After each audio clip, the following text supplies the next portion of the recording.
د ټولې نړۍ په شان وړمه ورځ د پېښور پریس کلب کلتوري څانګې د کلچر جرنالست فورم او هنري ټولنې په مرسته په پېښور پریس کلب کې د موسیقۍ د خپلواکۍ نړیواله ورځ ونمانځله، چې پکې د پښتو ژبې نوموړو شاعرانو، ادیبانو، فنکارانو، موسیقارانو او هنرمندانو په ګڼ شمېر کې ګډون وکړو. نن په ټوله نړۍ کې د موسیقۍ د خپلواکۍ نړیواله ورځ مانځل کیږي او موږ په پېښور پریس کلب کې دا وخت موجود یو. د مختلفو نمشته په دې کې سازیان نمشته، په دې کې اداکاران نمشته، په دې کې شاعران، ادیبان او براډکاسټران نمشته.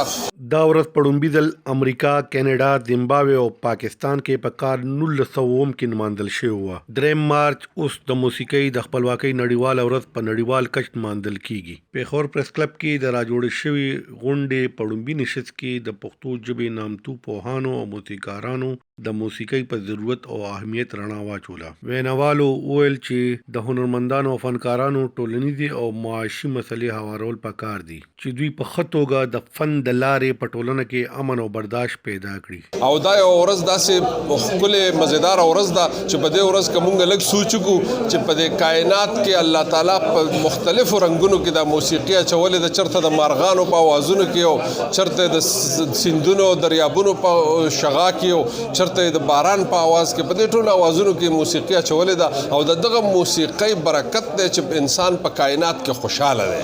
نو زه دا ګڼم چې په هر قام، په هر وطن، په هر ژبه، په هر سیمه، په هر علاقه کې الله تعالی دا فنکاران پیدا کړي دي. نو د دوی اوریدل، د دوی د ترقۍ او د دوی د خوشحالۍ دپاره منصوبې جوړول او کار کول او دوی ته ښه ماحول پیدا کول زموږ د ټولو فرض جوړیږي او د حکومتونو او د ادارو خاص کر د میډیا فرض جوړیږي چې د دې فنکارانو غږ ټولې نړۍ ته ورسوي.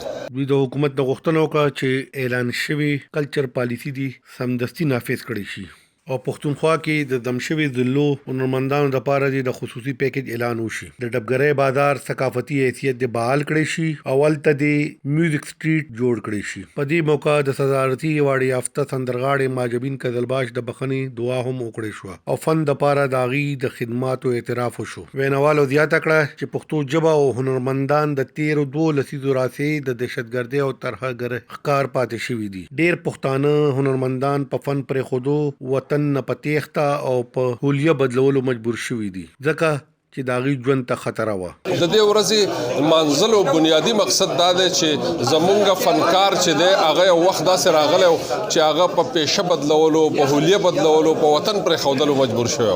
او اوس د الله تعالی فضل دی چې په وطن کې حالات ښه شو او د خدای فضل دی چې د فنکار او د فن د خدمت دپاره هم لږ ډېرې هلې ځلې روانې شوې. نو مونږ په دې خوشحاله یو. مونږ په دې ډېر خوشحاله یو چې د موسیقۍ په نړیواله ورځ باندې ډېر غټ غټ خلک راټول شوي دي او د موسیقۍ د ضرورت، د اهمیت او د هغې د کمال په حقله باندې خبرې هم کېږي او د هغې په حقله د اتحاد او اتفاق مظاهره هم کېږي او خپل حکومت ته مختلفې مطالبې هم وړاندې کوي چې د فنکارانو د ودې دپاره، د خیر ښېګړې دپاره کار وکړي. فنکارانو او هنرمندانو له قدرت ځانګړی حیثیت ورکړی دی او دوی د خپل فن په ذریعه په ټولنه کې مینه، محبت او برداشت پیدا کوي. مونږه که خیال وکړو دا فنکاران، دا ګلوکاران، زموږ دا شاعران، نو موږ خوش نصیبه یو چې په موږ خلک پروګرامونه وکړي او دلته راشو او دغه ته په ګوته کې موږ د مخلوق ته په ګوته کې دا زموږ ډېره لویه خوش نصیبي ده. بل زموږ دا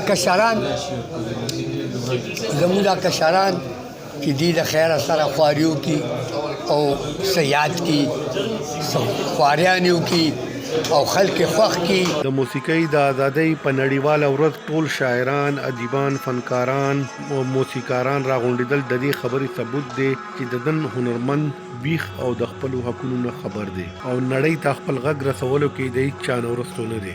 نو خوشحاله یم داسې ورځ ده زموږ د موسیقۍ هغه عالمي ورځ چې ورته وایي هغه ورځ ده.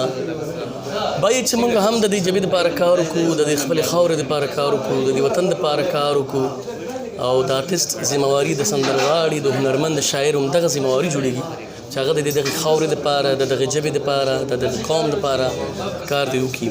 نو انشاءالله موږ لګیا یو وخت په وخت هغه هڅې دي کوي.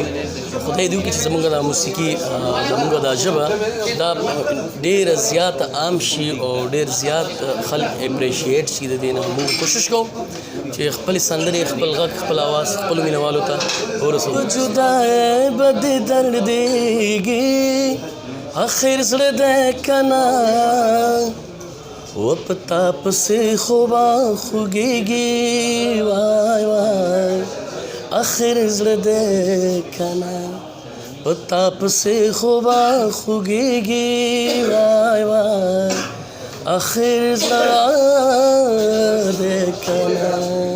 د غونډې په پای کې هنرمندانو د خپل فن مظاهره وکړه چې حاضرینو ترې ډېر خوند واخیست.